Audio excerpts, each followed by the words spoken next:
Self-control, mastering our desires. Welcome back to our series on Introduction to the Devout Life by St. Francis de Sales. Today, we will explore the virtue of self-control.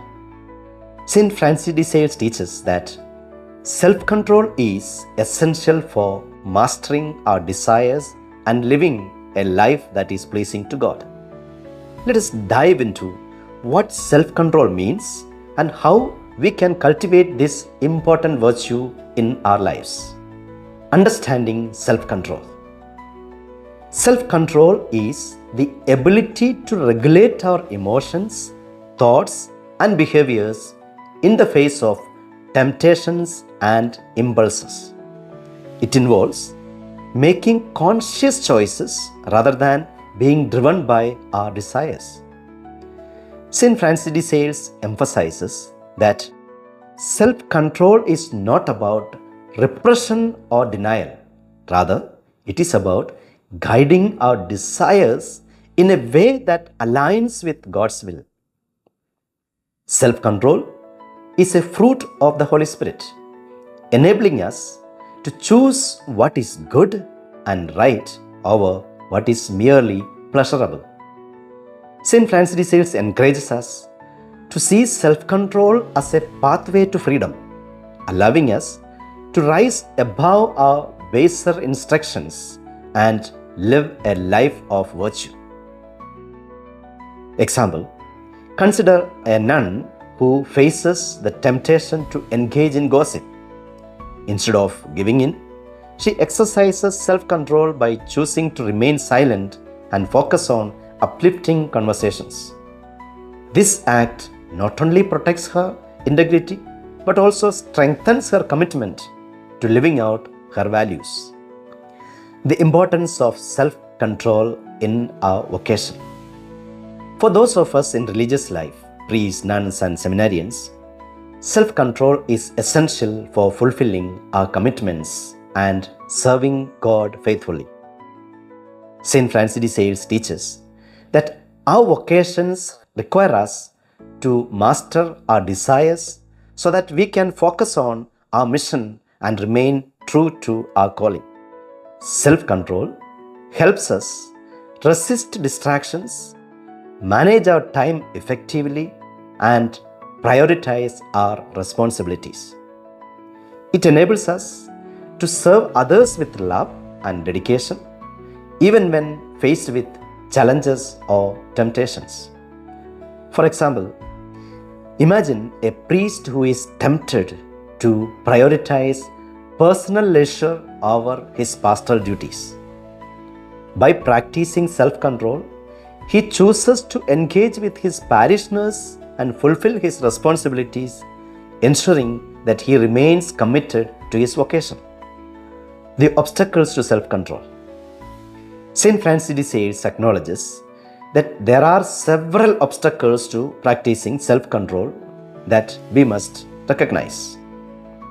Obstacle number 1, temptation. First, temptation can easily undermine our self-control. In a world filled with distractions and competing desires, it's important to be vigilant and aware of the influences that may lead us away from our commitments. St. Francis de Sales encourages us to identify our weaknesses and to seek God's strength in resisting temptation. Obstacle number 2, impatience.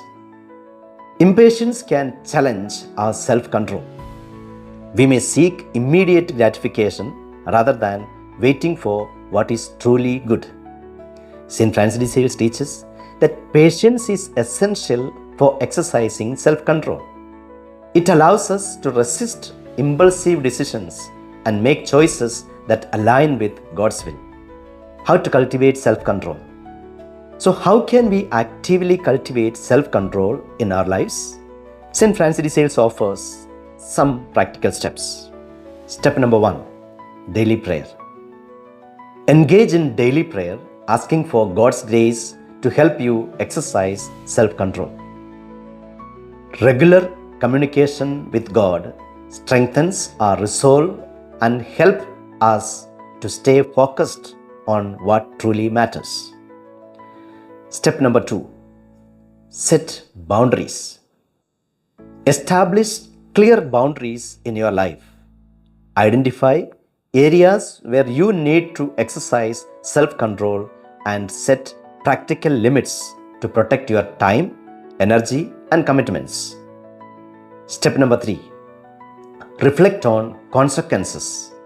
Take time to reflect on the consequences of your choices. Before acting on an impulse, consider how your decision will affect your spiritual life and relationships. This reflection helps to reinforce your commitment to self-control. The fruits of self-control. St. Francis de Sales teaches that cultivating self-control leads to greater peace, joy, and spiritual growth. When we practice self-control, we gain the freedom to make choices that align with our values and our relationship with God. Self-control empowers us to rise above our impulses and live out our commitments faithfully. It strengthens our ability to love others genuinely and allows us to serve with integrity. In conclusion, self-control is essential for living a devout life. St. Francis de Sales invites us to embrace this virtue as a means of mastering our desires and aligning our actions with God's will. By cultivating self-control through daily prayer, setting boundaries, and reflecting on our choices, we can deepen our relationship with God and fulfill our vocations with dedication. As we wrap up, let's review a few key takeaways from today's session on self-control. Number 1, self-control is the ability to regulate our desires. It involves making conscious choices rather than being driven by impulses. Second, self-control is vital in our vocation. It helps us remain faithful to our commitments and navigate challenges effectively. Number 3, recognize obstacles to self-control. Temptation and impatience can hinder our ability to practice this virtue. Seek to overcome these challenges. Number 4, practical steps to cultivate self-control. Engage in daily prayer, set clear boundaries, and reflect on the consequences of your choices. Number 5, the fruit of self-control is freedom. Cultivating this virtue leads to greater peace, joy, and spiritual growth, empowering us to serve God and others with integrity. Thank you for joining me today as we explored the importance of self-control in our spiritual lives.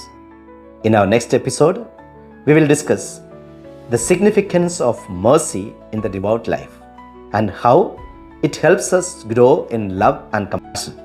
Live Jesus.